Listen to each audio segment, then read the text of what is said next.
లేక తుడిచివేయబడిందా? ప్రియమైన దేవుని పిల్లారా, జీవ గ్రంథములో మన పేరు ఎక్కడైనా ఒక చోట వ్రాయబడి ఉండాలి అని మనం చాలా తాపత్రయపడుతూ ఉంటాం. మీకు తెలుసు, ఈ మధ్య చాలామంది ఇండియా వెళ్ళొస్తున్నారు. ఎందుకు వెళ్ళారంటే అని అడిగామనుకోండి, ఓటర్ల లిస్టులోన ఏమిటది ఆధార్ కార్డులో పేరు నమోదు చేయించుకోవడం కోసం ఇంటికి వెళ్ళామండి అంటున్నారు. ఏంటి, ఆధార్ కార్డులో పేరు కొరకు అర్జెంటుగా 200 దినాలు పెట్టి టికెట్ తీసుకుని ఇంటికి వెళ్ళి రావాలంటే? అవునండి, తప్పనిసరిగా వెళ్ళాలి. ఎందుకంటే ఆధార్ కార్డులో పేరు కనుక లేకపోతే రాబోయే రాయితీలన్నింటినీ కూడా మేము పోగొట్టుకుంటాము అన్నారు. వెరీ గుడ్, చాలా బాగుంది. అలాగే ఓటర్ల లిస్టులో మన పేరు ఉండాలి, మనం కోరుకుంటుంటాం. రేషన్ కార్డులో మన పేరు ఉండాలి. కోవిడ్ వచ్చినా కూడా ఏదో రకంగా డబ్బులు ఇచ్చి లంచం మేనేజ్ చేసి మన పేరు ఉంచుకునేలా మనం చూసుకుంటూ ఉంటాం. Very good. ఇలా ప్రతి దానిలోనూ కూడా మనిషి తన పేరు నిలుపుకోవాలి అని అనుకుంటూ ఉంటాడండి. మనకు తెలుసు, ఊళ్ళో ఏదైనా ఒక మంచి పని చేసి ప్రజల హృదయాలలో మన పేరు చిరస్థాయిగా నిలిచిపోవాలి అని చాలామంది తాపత్రయపడుతూ ఉంటారు.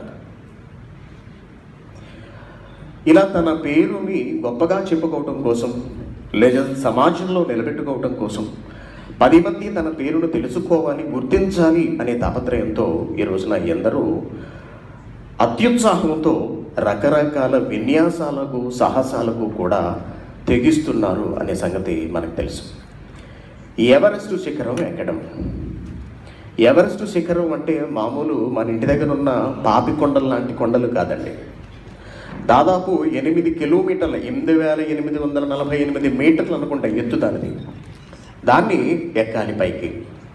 మొట్టమొదట ఎవరెస్ట్ శిఖరం ఎక్కిన వ్యక్తి, లేదా ఒక సముద్రాన్ని ఈదిన గజ ఈతగాడు, లేదా ఒక విమానాన్ని తాళ్లతో తన పంటికి కట్టుకుని, లేదా చెవులకు కట్టుకుని, లేదా వెంట్రుకలకు కట్టుకుని లాగిన బలాఢ్యుడు.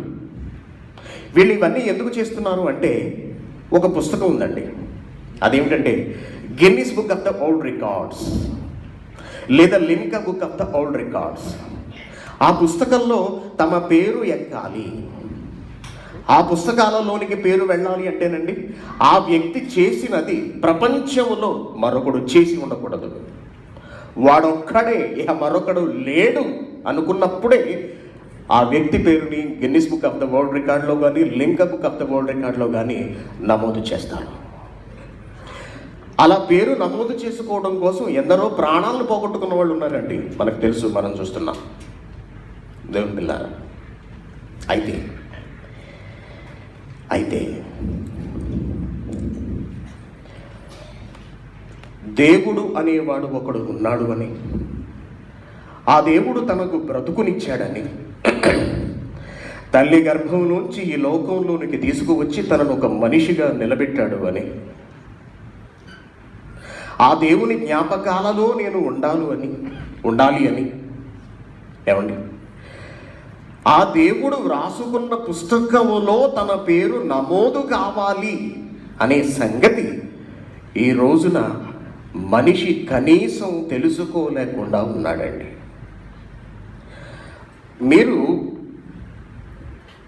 ఆ పాంప్లెట్లో మొదటి పేరు, జీవ గ్రంథములో నీ పేరు ఉన్నదా అని ఉంది కదండి. జీవ గ్రంథము అనేది ఒకటి ఉన్నది, దానిలో మన పేరు ఉంటుంది అనే సంగతి అసలు ఎప్పుడైనా ఆలోచించారండి ఎవరైనా? మనకు తెలియదు. రేషన్ కార్డులో పేరుందా లేదా, ఇదే మనకు తెలిసింది. జీవ గ్రంథం అనేది ఒకటి ఉన్నదని, దానిలో పేరు ఉండాలి అని, అది ఉందా లేదా, పైగా దాని తర్వాత వేసిన ప్రశ్న ఏమిటి, తుడిచివేయబడిందా? జీవ గ్రంథంలో పేరుంటే ఏం జరుగుతుంది, తుడిచివేస్తే ఏం జరుగుతుంది? ఏమండి, మనకంత అవసరమా తెలుసుకోవటం అని మీలో చాలామంది భావించి ఉంటారు. అయితే తెలుసుకోవాలి అని వచ్చిన వాళ్ళు కూడా చాలామంది ఉంటారు అని నేను అనుకుంటున్నాను. దేవుని పిల్లారా,